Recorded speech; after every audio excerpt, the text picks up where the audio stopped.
I am absolutely not a financial expert, but I personally think that investing in the stock market is probably one of the worst financial decisions that many people can make, especially young people. In this video I'm going to tell you about why I think that is, what my experience is, and ultimately why I will probably never be investing in the stock market ever again. And spoiler alert, no, it's not because I lost money in it. Now for the context, I've been somebody who's been trying business ideas since I was about 14. It all started out flipping iPhone 4Ss on eBay, and since then I've scaled to all of the ideas that you now see on the channel. From the stock market, which I was trading in for a very long time, all the way to selling stuff on eBay, Amazon, Etsy, Facebook Marketplace, all the way to new ideas, some of which you'll be seeing coming out on the channel in the next few weeks. I've tried everything, I'm still trying different ideas as time goes on, and I absolutely enjoy the process of that.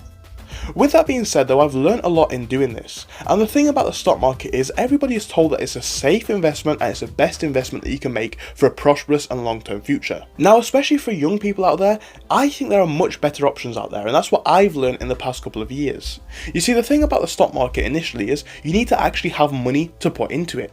Now that might sound straightforward and easy, but most people don't understand how much money you actually need to make a decent return in it. Like, think about it, just do the figure crunching yourself. If the average stock return is between 5 and 10%, and you put in £1,000, you make very little money. You accumulate barely anything. Even if you had £100,000 in your account, at a 5 to 7% return ratio, you'd make between £5,000 and £7,000. It's obvious, but you get the point I'm trying to make here. There's not a lot of money to be made. And as I've shown on this channel before, I can build a business here on eBay, on Etsy, on Amazon, on Facebook Marketplace, on YouTube, on all of these different platforms, and make significantly more money. Now here's the thing, the upfront investment to create this YouTube channel is free. The earnings potential is absolutely unlimited. The upfront cost to make an Etsy shop, an Amazon shop, an eBay shop is virtually nothing. You don't have to have thousands of pounds to put into it straight away, and that's one of the things that I do not like about the investing approach. I think the problem with investing in other people's businesses, especially people that you don't know and people who don't owe you anything, is you trust in their idea to run this company properly. Now, the thing about me running my own businesses and making my own return on investment, I run the business however I see fit. There's never a risk that I'm going to do a surprise share offering where the company's stock price falls by 20% because I want to sell off 10 million shares. That kind of thing won't happen because I run the business. It's all under your control, and especially as somebody who has competence to run a business, that's a much more powerful thing to have in my opinion. Another huge element I think is A, the gamification, and B, the risk involved. Now I think these two things go hand in hand, because when it's all numbers on a screen, it is like a game. The responsibility kind of goes out of the window in a way. Obviously you should invest responsibly, and most people do, but you can get overexcited by the wins and not really factor in the losses, or sometimes the inverse can happen where you see the wins as minuscule even if they're massive, and the losses absolutely break your account because you don't think about what happens if you lose and you only think about what happens when you win. Now again, when it becomes like this, we risk a lot of money. And again, when I talk about business ideas that we can start right now, which I do on the channel every week, a lot of them require no startup capital. The ones that do require startup capital usually require less than $1,000. Most people have access to that, especially most people that want to invest in the markets. Think about that. You have control of the business, you have a lower risk in a way because if you don't have money on the table, you can't lose money, and on top of that, you have the ability to decide where this goes, unlike a company where the CEO and a board of management runs it instead. The problem that I think that we have is that as young people, we're told that we want to get a financially stable future, and what that normally means is invest in the stock market, save up your money, but in actuality, I really think the stock market is for people who have more money than they can manage. So for example, let's say I had between 3 and 5 businesses that make $100,000 a month each. Now at that point, I'm making between, on the minimum side, $250,000 a month, or $300,000 I should say, and $500,000, so $500,000 a month. At that point, you have a diverse net of businesses, you have all of your costs covered because your living costs are not going to be more than 500k probably every single month, and you have an amount of capital that you can invest.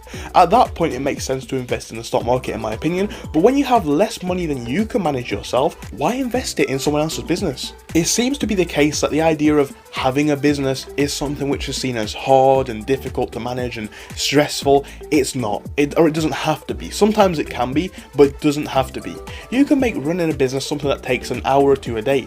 And trust me guys, if you've been watching the channel since the beginning, you will know I have had an eBay shop where I make about £10,000 a month, and it took less than 2 hours a day to run. Maybe 3 hours on a bad day, but 3 hours a day to make 10,000 a month. Again, you don't have to risk any capital because the orders are already paid for when you do drop shipping, and even if you had to risk a bit of capital to actually buy stuff outright, it's a lot less than you have to risk in the stock market, I think. So this may be one of my most unpopular videos ever, I don't know. I've made a video like this fairly recently where I spoke about the fact that I don't invest in the stock market anymore, and I got mixed comments. Some people said that I was just a terrible investor. Some people said that I was just in a bad market. I don't think it matters. I'm not bothered if you guys like this video or not, but I wanted to share my opinion on it. I hope that you can find something in it that you can relate to, and even if you have a different opinion, why not share it logically and sensibly and kindly in the comment section. I just think for most people, making a 5 or 7% return on their £5,000 in cash, why do that when you can make much more running your own business? Sometimes you have to take the risk to get the better result, and if we talk about building lifelong success, you can do that with a business, but at 7% returns, it's like, does that even cover your living expenses? Probably not for most people. And I know for a fact that I could make a business, and I have done, and I am doing every single month basically, making new ideas where you can make enough money to cover all of your costs. And that, unless you're a trader, and that requires a lot of skill and is not certain, that is not something that you achieve as easily in the stock market. So I hope you did enjoy this video. If you did, of course, give it a like and subscribe. This might be one of the ones where it has mixed opinions, and some of you guys will obviously agree, some of you will not. I just think, why take that power and that responsibility and that ability out of your own hands? You could manage it very easily yourself, and that's why I talk about different business ideas on this channel every single week and month. The more that I learn about business though, and the more that I make, the more I see it as kind of irrelevant to invest in businesses that are outside of my control. When you get to a point where you are making 3,000, 5,000, 10,000 a month running your own businesses, all of your expenses are covered, you're making more than you can spend in a way, and life's pretty easy really, and that's kind of what I'm saying here. I just think the best businesses are the ones that you build from the ground up because there's the highest potential for return. Anyway, thank you for watching this one. If you enjoyed it, don't forget to give it a like and subscribe, and I hope I'll see you again soon. Goodbye for now. See you soon.